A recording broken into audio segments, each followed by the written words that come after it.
March 28 പെസഹ വ്യാഴാഴ്ച. യോഹന്നാൻ 13:1-15 വരെ വാക്യങ്ങൾ. കഴിഞ്ഞ ഞായറാഴ്ചയിലെ ഹോസാനകളുടെ ആഹ്ലാദകരമായ ആർപ്പുവിളികൾക്ക് ശേഷം ഇന്ന് പെസഹ വ്യാഴാഴ്ച അന്തരീക്ഷമാകെ മാറുന്നു.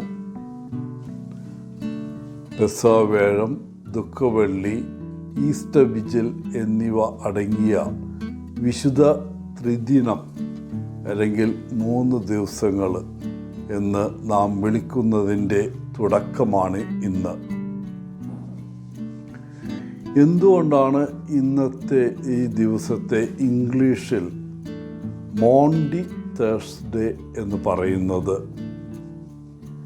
ഇംഗ്ലീഷിലെ മാൻഡാറ്റം അല്ലെങ്കിൽ കമാൻഡ് എന്ന പദത്തിൽ നിന്ന് വരുന്ന ഒന്നാണ് മോണ്ടി. അക്ഷരാർത്ഥത്തിൽ ഒരു കൽപ്പനയുടെ വ്യാഴാഴ്ചയാണ് ഇത്. എന്തായിരുന്നു ആ കൽപ്പന? യോഹന്നാൻ്റെ സുവിശേഷത്തിലാണ് ഈ കൽപ്പന നാം കാണുന്നത്. ഭക്ഷണ സമയത്ത് യേശുനാഥൻ പെട്ടെന്ന് എഴുന്നേറ്റ് മുട്ടുകുത്തി ശിഷ്യന്മാരുടെ പാദങ്ങൾ കഴുകാൻ തുടങ്ങി. യേശുവിൻ്റെ കാലത്ത് പാദങ്ങൾ കഴുകുക എന്നത് ഒരു വേലക്കാരൻ്റെയോ അടിമയുടെയോ ജോലിയായിരുന്നു.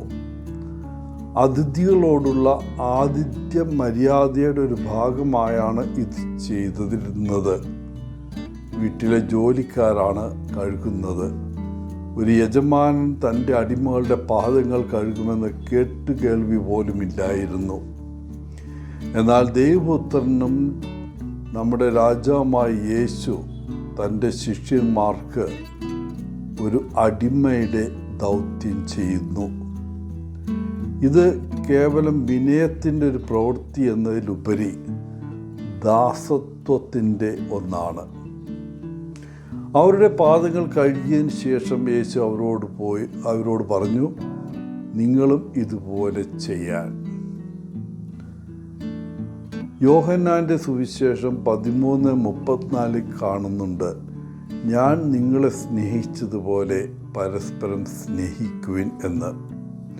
അതുപോലെ ഞാൻ നിങ്ങളെ സേവിച്ചതുപോലെ നിങ്ങളും അന്യോന്യം സേവിക്കുവിൻ എന്നാണ് യേശു ഈ പ്രവൃത്തിയിലൂടെ ശിഷ്യന്മാരെ പഠിപ്പിക്കുന്നത്.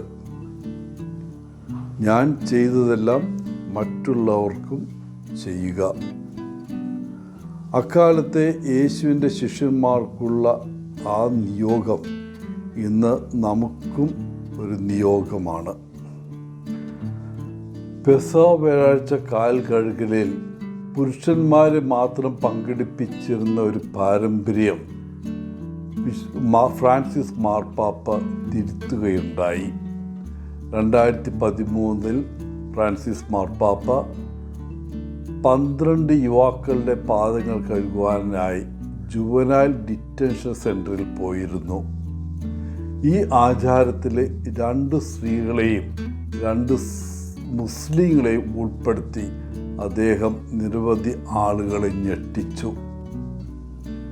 2014 വയോജനങ്ങൾക്കും വികലാംഗർക്കും വേണ്ടിയുള്ള ഒരു പരിചരണ കേന്ദ്രത്തിലേക്കാണ് മാർപ്പാപ്പ പോയത്. അവിടെ പെസഹ വ്യാഴാഴ്ച ശുശ്രൂഷയ്ക്ക് നേതൃത്വം നൽകിയ അദ്ദേഹം അവിടെ ഉണ്ടായിരുന്ന 12 പേരുടെ പാദങ്ങൾ കഴുകി. 2016 അഭയാർത്ഥികളുടെ കാലുകളാണ് മാർപ്പാപ്പ കഴുകിയത്. മാത്രമല്ല, പുരുഷന്മാരുടെയും ആൺകുട്ടികളുടെയും കാലുകൾ മാത്രമല്ല, സ്ത്രീകളെയും ഈ ചടങ്ങിൽ ഉൾപ്പെടുത്തണമെന്ന് മാർപ്പാപ്പ ഉത്തരവിടുകയും ചെയ്തു.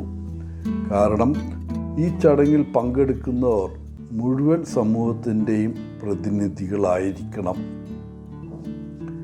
പ്രിയപ്പെട്ടവരെ, സ്നേഹവും സേവനവുമാണ് പെസഹ വ്യാഴാഴ്ചയുടെ പ്രധാന സന്ദേശങ്ങൾ.